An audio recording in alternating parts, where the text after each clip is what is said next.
up on Sara's high canopy bed and leaned over the footrail. "She says you flirted with both of 'em, tried to make them jealous, and laughed when Landon called Harrison out." "I did no such thing." "She says—" "I don't give a fig what she says. She wasn't there, was she? She always suspects the worst about me," Sara said, tossing her head, her dark curls tumbling about her shoulders. "Anyway, Father will believe me." Sara wished she could be as sure of that fact as she tried to sound. She used to be able to count on her father's constant, if sometimes reluctant, leniency. That is, until 2 years ago, when he had married Georgina Nugent and brought her home to Savannah from Charleston. Now he was more inclined to avoid conflict by accepting his new wife's version of any dispute. Lucie was silent. There was no use arguing with Sara, no use trying to reason with her. She would always think and do exactly as she pleased. Headstrong, their father called her. Obstinate, Stepmama said. Mule-headed, Mammy June, the girl's old nurse, put it less delicately. Lucie gazed at her sister, half admiringly, half enviously. Even though she adored her only sister, she could not help envying her a little. She often wished her own nutmeg brown hair were the same color as Sara's lustrous curls, that her eyelashes were as long and thick, that she had those same enchanting dimples. There was nothing more to be said, Lucie decided. Sara would just have to get out of this predicament on her own.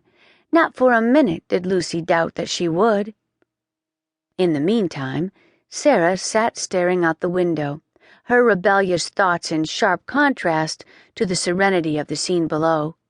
The soft breeze of the early summer afternoon stirred the purple clusters on the wisteria vine clinging to the wrought iron balcony, and beyond she could see the peaceful symmetry of the rows of fine houses that lined the square on which the Leightons' own handsome house faced.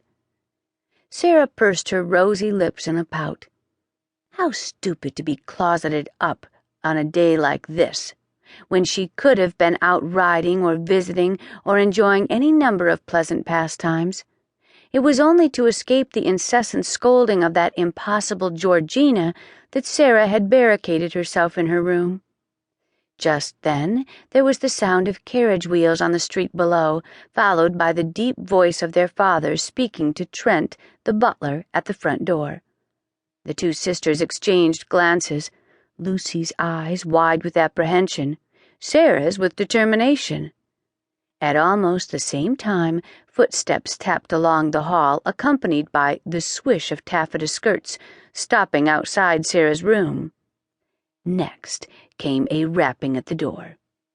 "Sara Leighton, come out at once.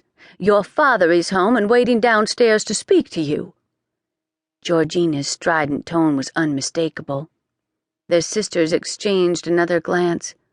Lucie looked anxious, and Sara resigned. She could not disobey her father's summons. Sara rose, spilling the cat out of her lap. Moving with deliberate slowness, she went over to her dressing table and picked up her silver-backed brush. She caught a handful of dark hair and gave it a few leisurely strokes. The impatient knock came again. "Sara? Did you hear me?" "Yes, I'm coming." Lucie slipped off the bed and hurried to Sara, taking both her hands. Sara's hands felt cold and suddenly clammy. She did not look forward to this encounter with her father, but she was determined not to betray her dread in front of her stepmother. Besides, she had to show Lucie not to let Georgina intimidate her. "It will be all right, Lucie. Don't worry," Sara assured her, and swept out the door, head held high. At the top of the curved stairway, she paused momentarily. From this vantage point, she could see the imposing figure of her father standing at the white marble fireplace in the parlor. By his stance, she could tell that he was very angry. When she reached the bottom step, she halted and took a deep breath before entering.